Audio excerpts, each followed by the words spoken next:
And now for part two of Richard Gordon's conversation with Andy Berke here on Unconventional Times. These unconventional times require unconventional conversations. Listen in as your host, Richard Gordon, engages in one-on-one conversations with numerous leaders, elected officials, politicians, and others to learn what's happening in your state, on the Hill, and across America. Now, here's the host of Unconventional Times, Richard Gordon. Let me move you. I hate to do this to you, but I'm going to ask you another tough one. You were mayor during a really tough time now that I think about it. I want to talk to you about COVID. And, we all lived through it in our own way. And I think it's changed all of our lives. I know it's changed mine in numerous ways. But I did it in private, and I did it alone, and I did it sitting in my house. You were the face to your community, and I know you and I spoke during it many times. How did you deal with it? I mean, you were one of the first elected officials in the country to declare a state of emergency. You were literally one of the first. I would have to actually go back and look. But you did it in right when it broke. I think before anyone was even had passed away or whatnot. Talk to us a little bit about, again, your role during all this, how you dealt with it. I mean, day to day to day to day, you were the only person your community was seeing. We were all stuck at home. How did you? First of all, let me ask you on a personal level, how did you and your family deal with it? And then, because there's Andy Berke, husband, dad, there's Andy Berke, mayor. Talk about those two people. Yeah, no, I think it was it was a tough time. It is easy in 2026 for all of us to look back at that time through the glasses of, well, we've got this incredible vaccination process that we went through, and that helped things. What in March of 2020, nobody knew anything, and people just tried to make the best decisions that they could in what was a information vacuum, a knowledge vacuum. You were on your own. The day that COVID started, I probably never had. I think this is true. I don't think I'd ever had an internal meeting over Zoom. I'd had meetings over Zoom, but I'd never talked to somebody at Public Works over Zoom. Like, why would I do that? Like, so it was such a sea change of things. But I think it was such a challenging time, and you had President Trump at the time saying this, especially at the beginning, this is going to go away. It's going to go away in a few weeks. And, even me, I would say to myself, well, I don't think that's true, but it may be, this is March, maybe it's going to go away in July, or maybe, so maybe it's not a few weeks. You thought the warm weather would help it. Yeah. Or, like if it was a normal flu. Maybe and then, I started seeing modeling of people saying, it's going to be worse in September than it is, and so you're looking and nobody else is seeing these models. And I'm like, oh, I wasn't, this is, April 1 or whatever, like it's still going to like September. And so I think that the way I try to lead generally is just, I always think about principles and what is it that we're trying to achieve? What are the principles that we need to return to? Principle number one is we got to keep our community safe.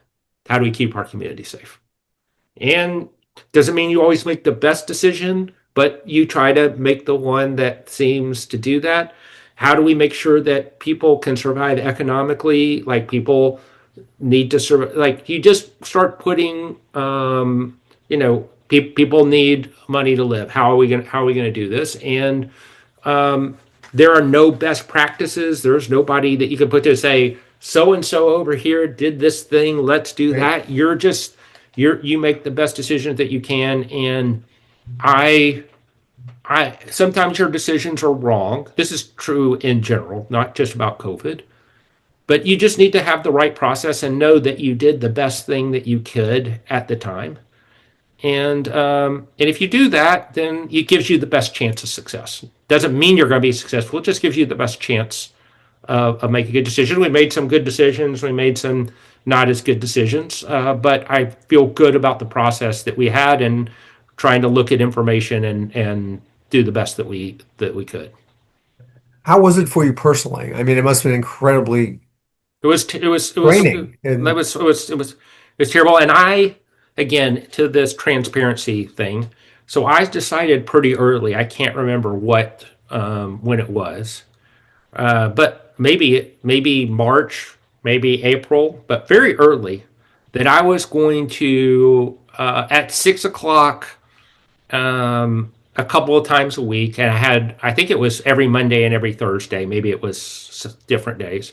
I was going to go on Facebook and do Facebook Live and just answer everybody's questions. And so, you know, I just did for months, right. just did that over and over and over again. And, you know, I just think that it was horribly draining. And part of the thing, you've been in these offices, one things that maybe people outside of the elected official world or the politics world don't understand is you get this energy from being in the bunker with somebody like, Yeah. okay, this is really hard, but we're doing this together and we're gonna well, COVID, you didn't have any of that. You had Right. none of that. You had all the bad stuff, which is people calling you a fascist and people calling you, you're half the people think you're being too strict, half the people think you're being too lenient, people yelling at you, why aren't you prosecuting people who are doing this thing? People telling you, why are you stopping people from doing this? You had all this cacophony of noise and everything. And then after it was all over with, you couldn't turn to anybody that you were working with and say like, but boy, did we do the right thing. Instead, you turned off your computer and there was nobody in the room with you. Like that was that's not nearly that's very draining. How isolating, It's so and you're isolating. right. What makes campaigns and any of these things, being working for me, working in a governor's office was the team. It's all Yeah, about the team. We're doing this together. We have a common purpose. You brought up a couple things. First of all, different states, different cities have handled this differently. And some closed down immediately, and you can't go to school, you can't go to work, you can't do anything. Others did it differently. Tennessee was more open than a lot of states. You were more closed than the state, I think. How did that tension work? How did the yeah. tension between the state and the city work? It was I think COVID is stretched the limits of our federalist system because you had city and county and state and federal, and none of them were doing the same thing. And one of my favorite things that somebody said to me, there's a city councilman who I have the utmost respect for. He is politically different from me, but just a great person and whatever is. He You can came be to, politically different. We'll get this at the end. You can be yeah, politically of different and course, still be a great person. of course, and also somebody who had tremendous integrity and listened to arguments and tried to do. He was a city councilman, did the right thing, what he thought was the right thing always. And he came to see me. His name was Chip Henderson, and he was trying to get me to be more open than we were being at the time, and other stuff around us was the time. And I said, I gave him all the reasons why I was doing the things that I did, and he said, "Mayor, just I want you to understand my question, which is, what good does it do to say no peeing in the shallow end of the pool. And it's such a great question. It was so powerful Yeah. to me. And this again is the limits of federalism. Is like, yeah, no, if you pee on one end of the pool, We all get it. we all get it. Yeah. And so his point was like, okay, even if everything you say is right, what good does it say to have a sign that says no peeing in this end of the pool? Right. And so That's fine. I think that COVID was so difficult because it called for really thoughtful, wide ranging, beyond the city, beyond the county, really beyond the state approaches. And at the time, we had very little of that, except for what ended up being the vaccination approach. Yeah. That was the one national, which was fantastic, and ended up being a literal lifesaver for people. But I just it was a public policy nightmare. There we talk about revisionism, Elizabeth. Well, first of all, I should tell you that my first flight and the first time I did not wear a mask was in Nashville. I had a meeting in Nashville. I flew on a plane for the first time since it. I had to wear a mask, got to Nashville, walked into a hotel. No one had a mask on. And for me, it was like shocking. I hadn't Yeah. seen people like that in quite some time. There is this debate going on about who did it right.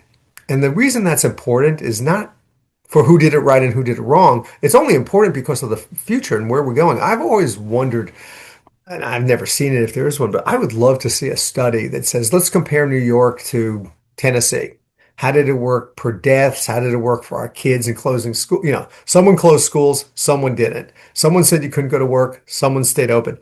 How does that work? And as we look at this over time, um, do you think that elected officials went too far in what they did? Or before you said you think people did what they had to do? I mean, we had no knowledge, we had no information. Yeah, I think that obviously there were things that went too far. There were also everybody. I don't think that is a. I don't think that it condemns anybody to say that there were good decisions, there were bad decisions, because as I stated just a few minutes ago, what a challenging time to make any decision. And there are lots of decisions now that people say, well, that was a bad decision at the time. That was the right decision at the time, but because we again have 2026 brain and not 2020 brain, Sure. we have kind of neglected how many people were dying and the immense amount of tragedy and death that was around us. I think we also never really figured out how to deal with the isolation and the sadness and the trauma that people felt. Everybody was like, in 2022 was like, well, kids have this PTSD from being in that. And I would always say like, well, you don't think adults have that? Why would kids have this and not And not adults? us. Yeah. You know, and so I think that there were the one thing that COVID should tell all of us is to adapt. You can't always get stuck in your positions. You make good decisions, but then information changes, and then Right. you need to make a different decision. And it is perfectly right and thoughtful to say, let's go back and let's have a debrief and study Yeah. this. But the especially for the people who were earnest in what they were doing, it's not for retribution, it's for allowing people to make better decisions in the future. And what tends to happen is people only want to have a debrief to prove that they were right about some take that they had. And that's not very productive. Right, I agree. Well, let's move off that for a minute. I have a couple of very quick questions on more Chattanooga Mayor stuff, and then if you have more time, I have a couple of things I'd love to chat with you about. Racial equality. You made that a hallmark of your administration. Racial equity might be a better way to put it. Chattanooga is an interesting city. I did some research. I think it's 55% white, about 28% black, 10% Hispanic, something like that. But you really made an effort, especially after George Floyd and Breonna Taylor. You made an effort to try to bring people together. Talk about that a little bit, because I think that has real lessons for the future. Yeah. Well, I live in the South. I grew up in the South. Race is one of the defining issues of our communities. And I was conscious of the fact anytime like somebody would complain about, internally in city government about like, this kind of issue that people were raising in the community, I would always say, like, got to remember somebody who held my job used to tell people, you can't go to this park because you're black. Right. And people remember this. This is in our life, in the lifetimes of the people of our constituents. And so anytime people say they don't trust me, like I get it. And so I think that if there is this incredible history of race that undergirds so many things in the South. And my core belief that I work out off of for most everything is part of my job as an elected official, and part of what we need to do is to make sure that everybody can live the life that they want, and they can explore their potential. They can be a dancer or a doctor or whatever. They can study the religion that they want to explore, whatever it is. In a world in which people are treated worse or have worse circumstances because of their race, it's not a world where that can happen. And so that's why I think it is so critical for us to first of all, just acknowledge the role that race plays still today in our society, particularly, I know from my experience in the South. And that once you can have an honest conversation about it, you can figure out what to do about it, and people can disagree. But let's have a conversation about it and see Not where we hype can up. get to. Yeah. I always find it interesting that some countries like Brazil who had slavery longer than we did and later than we did, has seemed to gain past it. And the United States just hasn't gone past it. Last question on this. Term limits. You had 2 terms. You could not run for a third term. Would you have run for a third term? I would have, and thank goodness we had term limits, because I'm sure I would have run. It is my belief that I would have won, and it's probably the best thing that for me personally. Yeah. At the end of my second term, we'd gone through COVID. We had gone through Black Lives Matter, which was also incredibly challenging.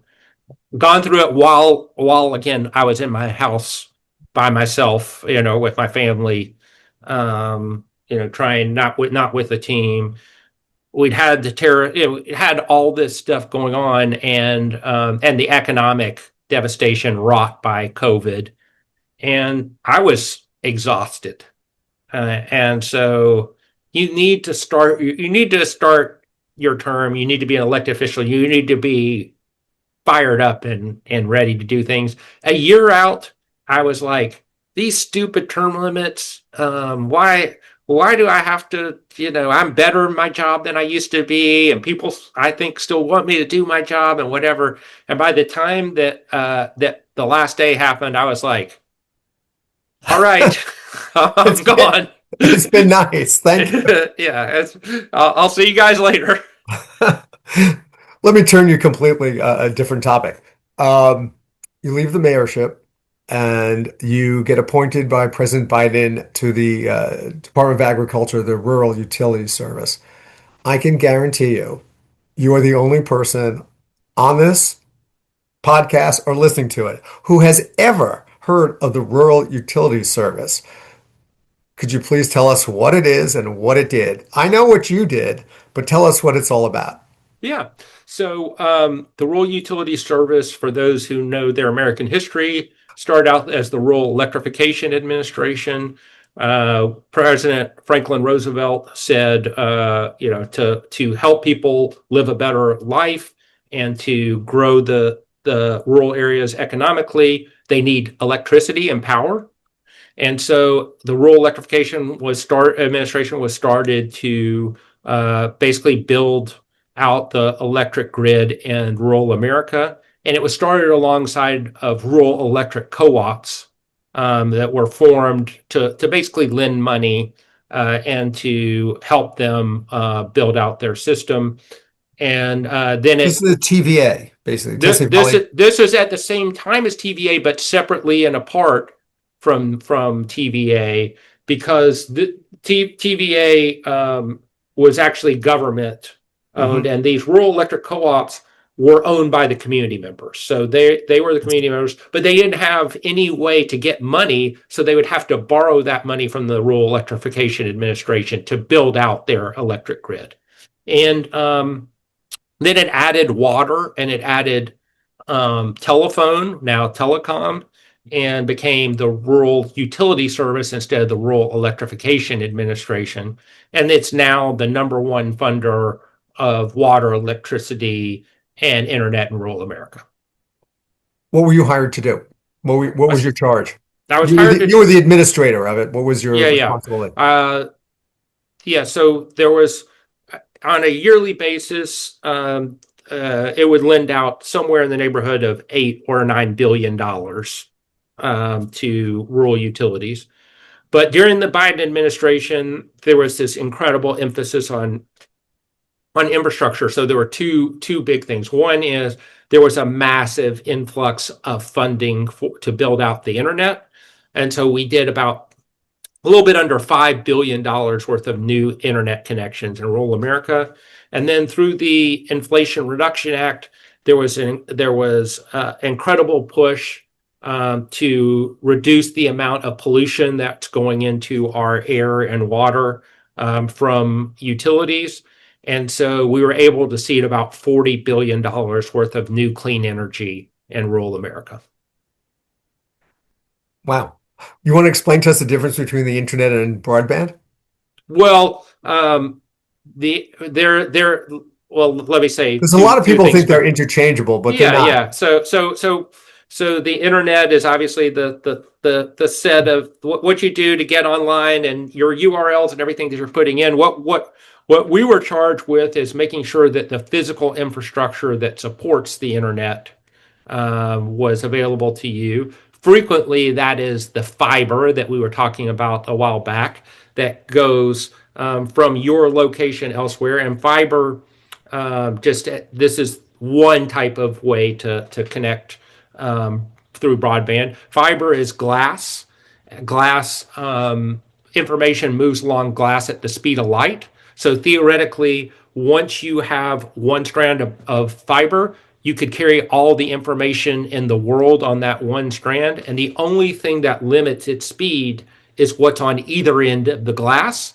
And so when you put a fiber connection in the ground and connect things, it's only the switches and the servers that you need to upgrade. And so part of what you're trying to do is to make sure that that physical infrastructure is there and can grow over time with what a community needs. So we need broadband to make this work ultimately. Now, from what I understand and what I've been reading, 96% of all Americans have access to the internet. That still leaves 7 million Americans without, and most of them are in rural areas in the heartland and in places that the utilities do not want to carry, the last mile or whatever. How did you fight that? I mean, a lot of people got internet and broadband service during your time. How did this happen? Yeah, I think The main issue that people have is that if you go into rural America, and I probably visited 40 states while I was there. I mean, I was out on the road a lot. What I found out is we have a pretty big country and it's very diverse.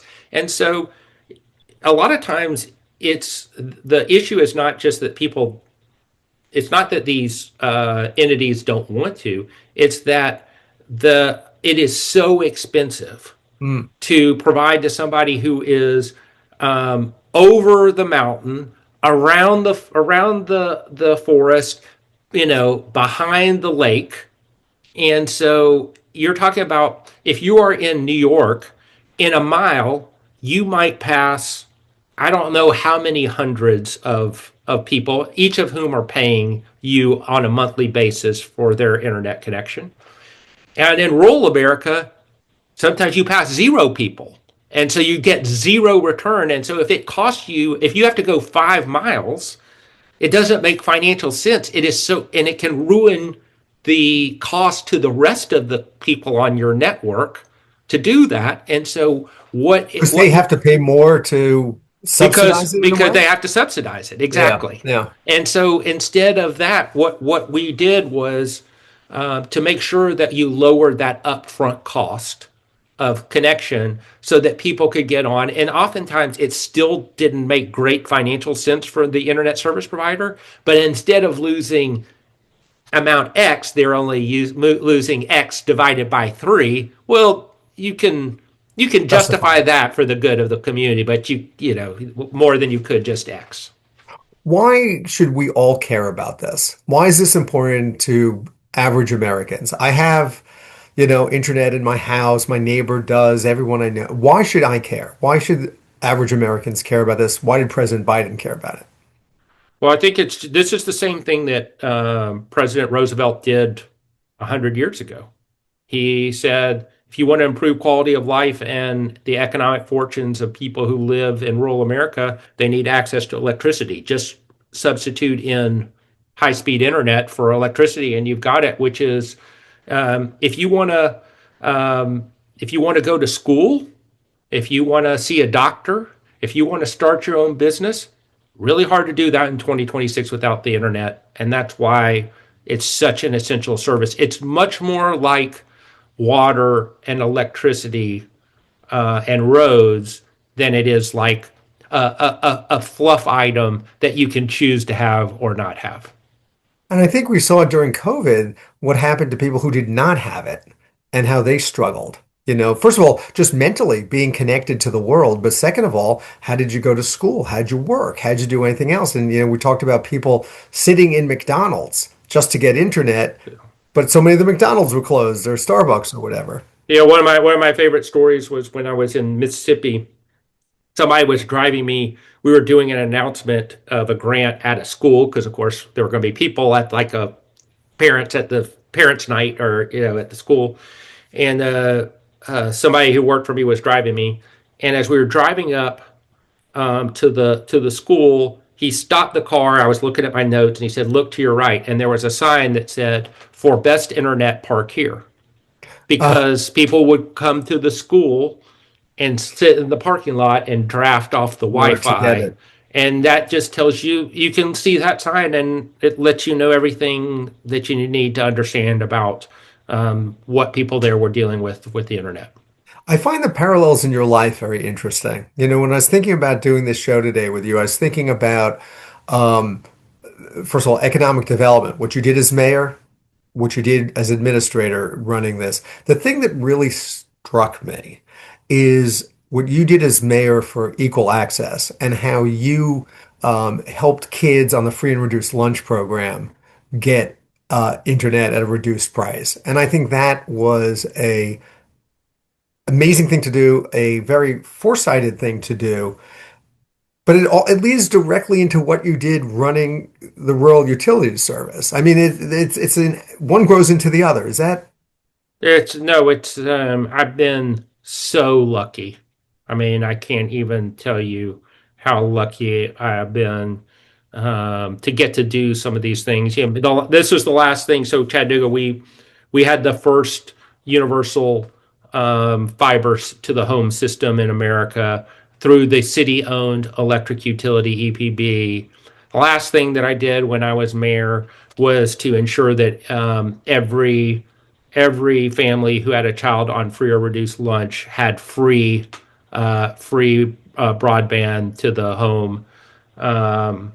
Then to get to I spent the 2010s running around the country talking about how internet is a utility, no longer a luxury item. And then to leave and get to work on that in an administration that was the first one to say we need universal access to broadband. Been super lucky. It goes back to a number of things we said before. Why do you go into this? You go into it to serve people, and you serve them as mayor. You brought things literally into their homes, and you did it again on the national level. I need to go here because I need to go here. Things have changed dramatically since you've left, as you well know. Literally on his first day in office, President Trump signed an executive order wiping a lot of this out. And a lot of the money in the Inflation Reduction Act, a lot of the money in the Infrastructure and Investment Jobs Act is not going to this anymore. Could you talk a minute about the effect that's going to have? How does that affect American industry? How does that affect kids? How does it affect the climate? He called it racist and illegal. What had been done in expanding access. So many things here, but I just love your views on, you spent years expanding this and doing something, and then literally with a stroke of a pen, the President of the United States stopped it. Yeah, I think that we we have seen the devolution of issues that used to be bipartisan, like infrastructure, into typical partisan food fights, and there can be nothing worse for America than seeing that. That's just a sign of where things have gone wrong, because we shouldn't be in a position where you talk about these incredible bills, the bipartisan infrastructure law, IRA. We shouldn't do once every 10 or 15 years, you do a big infrastructure investment like ARA under Obama or those bills under Biden. We need to have bipartisan support for things so that over time you continue to do these things and you make progress. And then again, as facts change, you do things a little differently, or maybe one party wants to do things a little different than the other, and there's plenty of, but the extremes that we have of trying to go back and forth, or to say, something that is infrastructure related is this, is this terrible thing for America. Like, there are Americans out there who cannot see a doctor because they don't have the internet, and they live 150 miles from the doctor, and they work and they don't have time or ability to do this. You have, as I said earlier, you have people talking right now about how hard it is to get electricity and how expensive it can be to get electricity. And the cheapest and the quickest things to build right now are renewable energy. Now, you don't even have to say, well, that's the only thing we should build. But I don't think anybody who is looking at this should say, like, we need to say that is a terrible thing for our country, which is, you hear that now.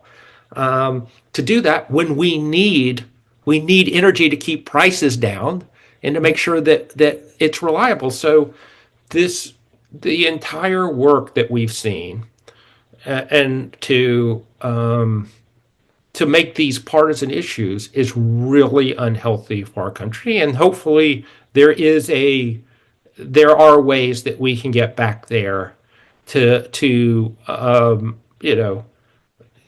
what I don't want to say the good old days, but to maybe to move forward is a better way to say it. to find consensus and to be more farsighted in what we're trying to do.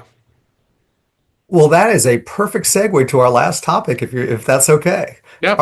Our last topic is politics. Um, you are a Tennessee Democrat. That is an oxymoron. That is something you don't hear very often. But you come from a state of historic leaders: Estes Kefauver, Al Gore Sr., the Vice President Gore, Phil Bredesen. There's a tradition of Democrats, who have come out of Tennessee and been national leaders, really national leaders. I guess my question for you is, can an Andy Berke get elected in Tennessee today? I hope so. I think it's very, You hope so because you're running, or you hope no, so no, no, because no, no, no, no, have to no. be clear. I hope so because the history of people like Phil Bredesen is common sense, practical, very very bipartisan leadership. I mean, he was governor when I was in the state legislature, Right. and and Tennessee did incredibly well for with those kinds of leadership, and that's not where we've been over the last several years, and I think it is. I think that is unhealthy, and I don't mean this just about one party or the other. I think that it's good to have lots of different ideas in our political system and to have tension between them because the conversation hopefully brings about some better outcomes because no party is right about everything. It's never going to be the case, and it's good to have some conversation. But um, we see growing extremism in people getting elected, and I don't think of myself that way. I don't believe I am that way. Don't want to be that way, and I still think that's tends to be the kinds of leaders that get the best results in our country. Those that are more moderate, Those more at least on that are willing to listen, that are willing because there are times I'm sure where you might want to be more liberal, or there are times you may want to be more conservative. But right, the point is to be less doctrinaire, I guess, is right. different from even saying moderate. People who at times can say, well, listen, I really want to make sure that our economy thrives and that we have a strong economic base for workers and all this stuff, but also say, and I also want to ensure that we have healthy discussions about race and what it does in our society. Like it doesn't have to be all of one or all of the other. But as you're saying, we are going in opposite directions. And you look at the Democratic Party with the Democratic Socialists, the mayor of New York, you look at Representative Ocasio-Cortez, you look at other people like that. They are becoming the poster children. They're like what the people look at, especially in places like Tennessee, look at the Democratic Party and say that is what being a Democrat is, which is very different than Andy Berke. Well, I mean, there are things there are things to admire in what they do too. So Sure, of course. again, I try to be open minded to the things that people say. Just like I think there are lots of Republicans who say and do things that make sense to me. I am a Democrat. I am a strong Democrat. I don't think anybody could ever say anything else. But you need to, just as we were talking about leadership, is like pay attention, think about what's going on. And I think the issue for me is, as a Democrat, we have an opportunity to put out a vision for America as to who we think we are as Americans and where we want to take our country. And we talk a lot about policies, and that's fantastic. But the issue is people want to, part of the job as an executive is to tell people, here's who we are and here's where I want us to go. And the policies are just representations of the fact of this vision. That's what it is. And we have to do a better job of articulating what that is and making sure people understand it, because I vote for Democrats. I am a Democrat because I do think we have the right values and the right policies. But that doesn't mean you get a free pass for explaining to people. President Trump does that. He clearly tells people every day where he thinks our country is and where he wants it to go. That is a strength of his, and Democrats can learn from that. Do you think Democrats could win in rural America again? I had a guest a few weeks ago, Andy Flacavento from the Rural Urban Bridge Initiative, Ruby, who made a very passionate argument about how Democrats can regain rural America. Do you think it's still possible? I think that we have no choice but to compete in rural America. And let me give you an example, and these numbers are approximate, but when I ran for state senate the first time, in Marion County, which was I was one of my rural county when I was there. President Obama, this was in my reelect. It was President Obama's first term, and he lost to John McCain something like 59-41, and I won in my reelection. I won the county. Okay, not by much, but I won the county. So that's good. That same county today, with hardly any demographic change, it's the same people who voted for me. It went for President Trump over Kamala Harris by more than 75-25. Wow. Okay, and so you can't. No matter how many people, if that just happens over and over again, first of all, that is a condemnation of what we're doing to reach out to them. We have to, Democrats have to take that seriously, and it also means that you hit a ceiling on the number of votes that you can get in America, in Tennessee, and in places that have large rural swaths, because 75 and 80%, which is pretty common in the place like that, that is a lot of people. And no matter how many people are in Millville, Nashville voting for Democrats, it's not enough to make up for county after county after county of this. And so I just think this is not a, we shouldn't think of or Democrats shouldn't think of things as like, hey, should we try to win there? It's like, hey, if you keep getting beat 75-25, then you can't compete in places like Tennessee. But then it begs the question, and my old friend Herb Tyson, who I know you know, I've had this conversation with him a million times. You guys were really doing something that, in my opinion, really appealed to rural America. You are making their lives better. You're making their children's lives better. You're bringing economic growth to their communities. The Biden administration never touted it. They never went out and made it into a big campaign issue. Why not? It is a great issue. Why did they walk away from it?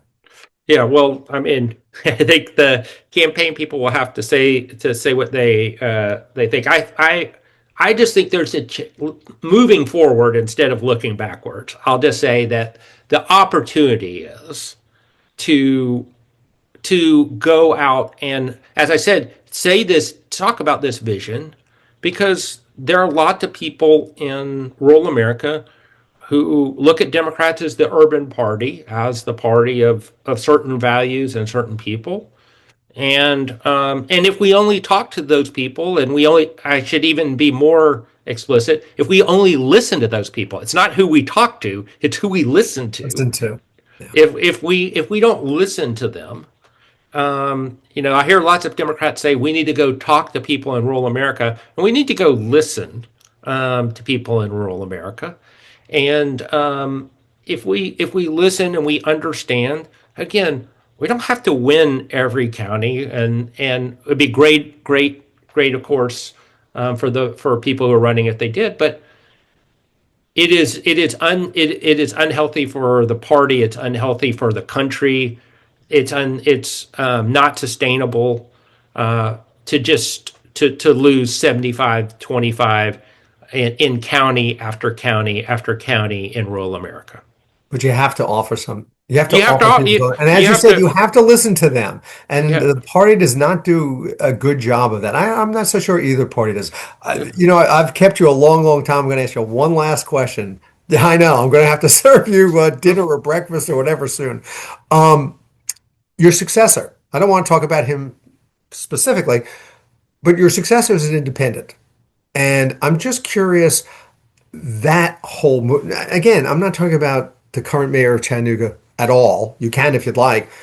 But I had a conversation with someone in Washington just the other day. We're talking about different Senate races. Said, yeah, the Democrats will probably lose this one, but if this person ran as an independent, they definitely would win. It seems like the label is toxic.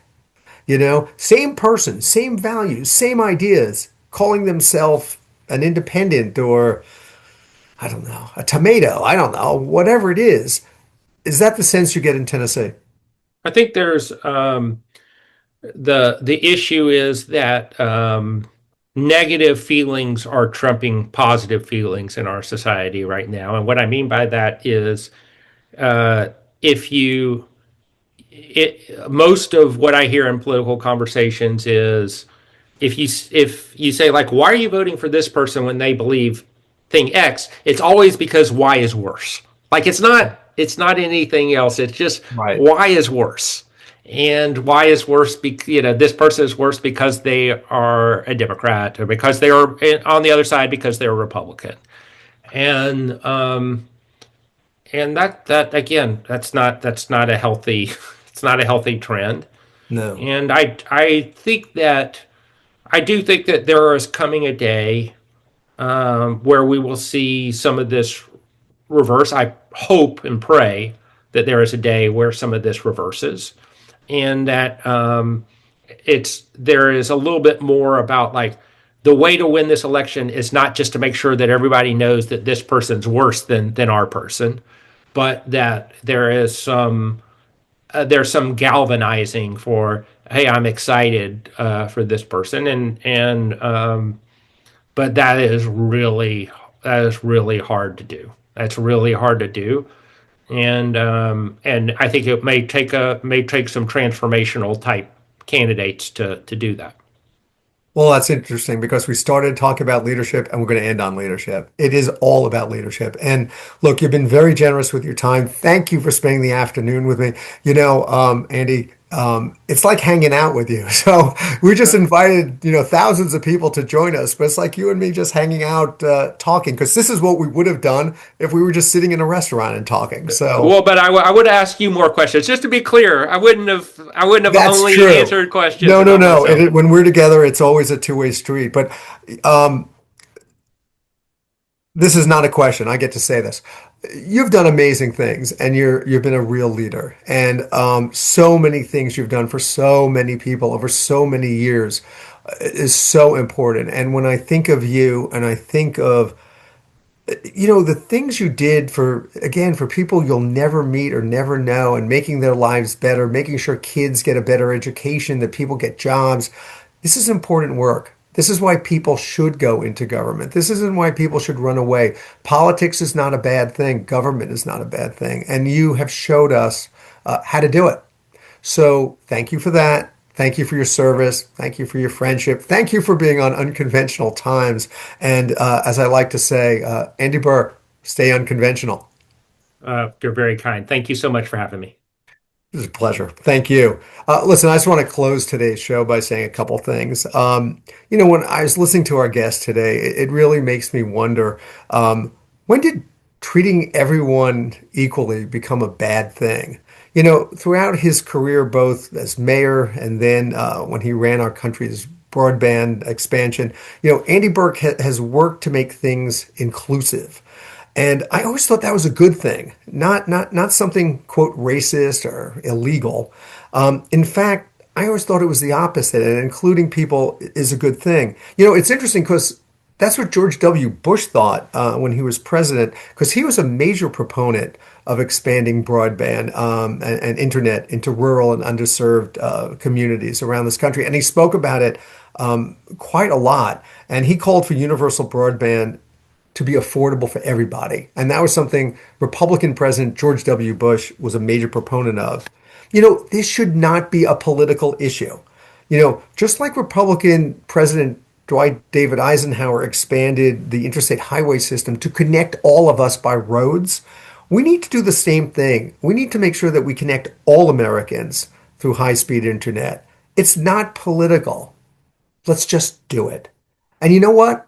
If someone has a problem with the word equity or equality, well, let's just use a different word. Let's not get caught up on the words, okay? The important thing is, as Americans, we need to be connected. We need to be connected via broadband, and we need to be more connected as a people. They go together. We need to do this. So look, I appreciate you joining us today. I appreciate you being here. That's our show for today. Thanks for tuning in. Remember, you could hear us wherever you get your podcasts. You could also watch us on YouTube at UT-Richard Gordon. That's YouTube at the letter U, the letter T, Richard Gordon. So thanks again. Look forward to your joining us next time. Until then, stay unconventional. Thanks. You've been listening to Unconventional Times with your host, Richard Gordon. Check out all of the episodes of Unconventional Times on Apple, Google, Spotify, or wherever you listen to your podcasts. To learn more about Richard Gordon and all of his unconventional conversations, head on over to unconventionaltimes.com. Thanks for listening.